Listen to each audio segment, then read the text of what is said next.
E aí, povo de Deus, a paz do Senhor Jesus para todo mundo aí, seja bem-vindo ao canal. Espero que vocês estejam todos muito bem, em nome do nosso Senhor Jesus Cristo. No vídeo de hoje, nós iremos dar continuidade no livro de Daniel, capítulo 6. Daniel sobrevive à cova dos leões. Então apareceu bem a Dário nomear 120 sátrapas, vice-reis, para governar todo o seu reino, e acima deles 3 grandes líderes, um dos quais era Daniel. Os sátrapas tinham que prestar conta a esses supervisores, a fim de que o rei não sofresse qualquer dano ou prejuízo.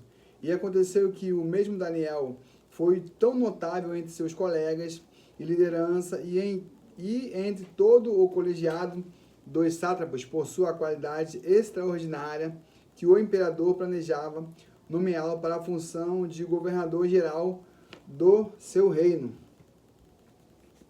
Mas, assim que os seus colegas de liderança e todos os sátrapas tomaram conhecimento dessas intenções do rei, muitos passaram a procurar motivos para acusar Daniel em sua administração e governo, mas nada de mal conseguiram encontrar. Não puderam achar falta alguma em Daniel e em seu proceder, porquanto ele era leal, nele não havia qualquer desonestidade, desleixo ou erro algum.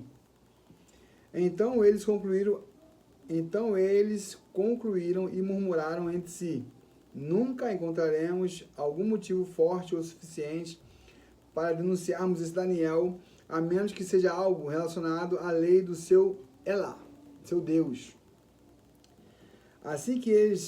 Assim, aqueles supervisores e os sátrapas, de comum acordo, foram conversar com o rei, dizendo: ó rei Dario, vive para sempre. Eis que todos nós, supervisores, reis, profetas, sátrapas, conselheiros e governadores, estamos concordes em rogar que o rei deve baixar um edito ordenando que todo aquele que orar ou fizer petição a qualquer Deus ou a qualquer ser humano nos próximos 30 dias, exercendo a tua pessoa, ó majestade, será tirado sumariamente à cova dos leões.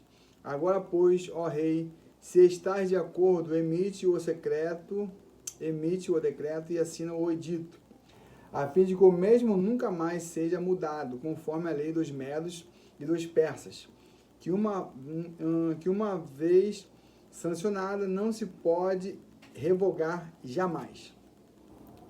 Então, diante do parecer daqueles conselheiros, o rei Dario deferiu e assinou o decreto. Assim que Daniel soube que esse decreto do rei havia sido proclamado, foi para casa, para o seu quarto, no andar de cima, onde as janelas davam para Jerusalém, e ali orou, como de costume fazer cotidianamente. 3 vezes ao dia, ajoelhou-se, rogou e deu graças diante do seu Elá, do seu Deus. Então aqueles homens se juntaram para investigar e descobrirem Daniel orando, suplicando ajuda a Deus. E mais que depressa foram falar com o rei acerca do cumprimento do decreto real e argumentaram: tu não publicaste uma resolução real ordenando que nestes 30 dias toda pessoa que mantivesse um pedido a qualquer Deus ou a qualquer ser humano, exceto a ti, ó rei, fosse tirado sumariamente à cova dos leões? Ao que o rei replicou: sim, este decreto está em pleno vigor, de acordo com a lei dos medos e dos persas, que não pode ser revogada. Então eles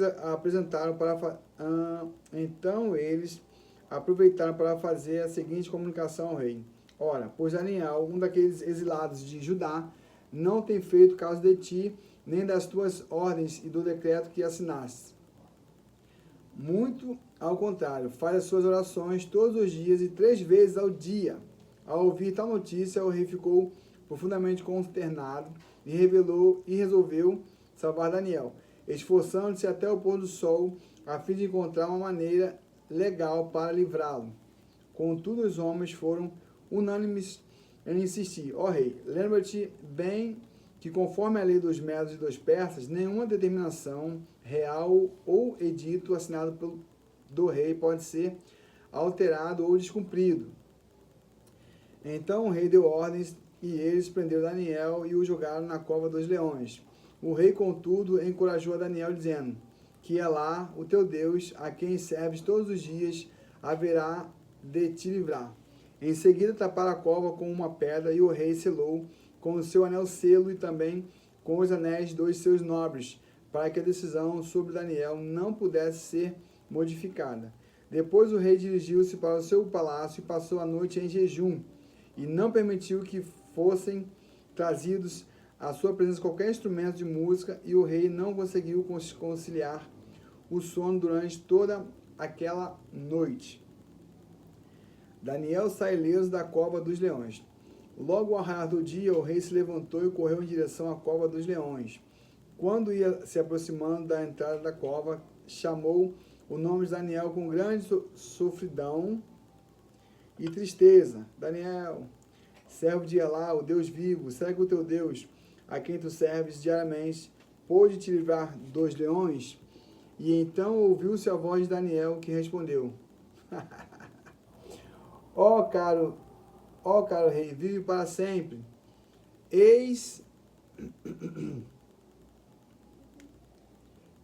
que o meu Deus enviou o seu anjo, e este fechou a boca dos leões, para que não me ferissem, pois Elá, Deus, considerou-me inocente aos seus olhos, e de igual modo, porque jamais cometi qualquer fraude ou delito contra o Senhor, ó majestade.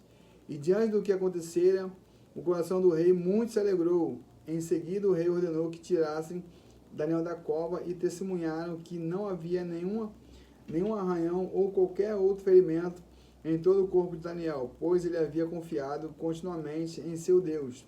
Entre mentes, por ordem expressa do rei, todos os homens que tinham acusado Daniel foram lançados na mesma cova dos leões, junto com as suas esposas e filhos.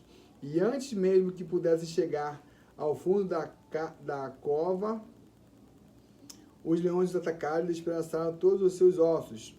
Mais tarde, o rei Dario escreveu aos homens de todos os povos, nações e línguas e culturas em toda a terra nos seguintes termos: Shalom, paz e prosperidade. Eis que edito um decreto para que em todos os domínios do império todas as pessoas temam e reverenciem o Deus de Daniel, porquanto ele é lá, o Deus vivo, e permanece para sempre. O seu reino não será jamais destruído, e o seu domínio nunca terá fim. É lá, Deus, livra e salva, só ele realiza sinais miraculosos e maravilhosos nos céus e em toda a terra. Foi Elá, Deus, quem livrou Daniel do poder dos leões selvagens. E assim Daniel prosperou grandemente durante o império de Dario e mais tarde também no reinado de Ciro o Persa. Fiquem todos na paz e até o próximo vídeo. Paz!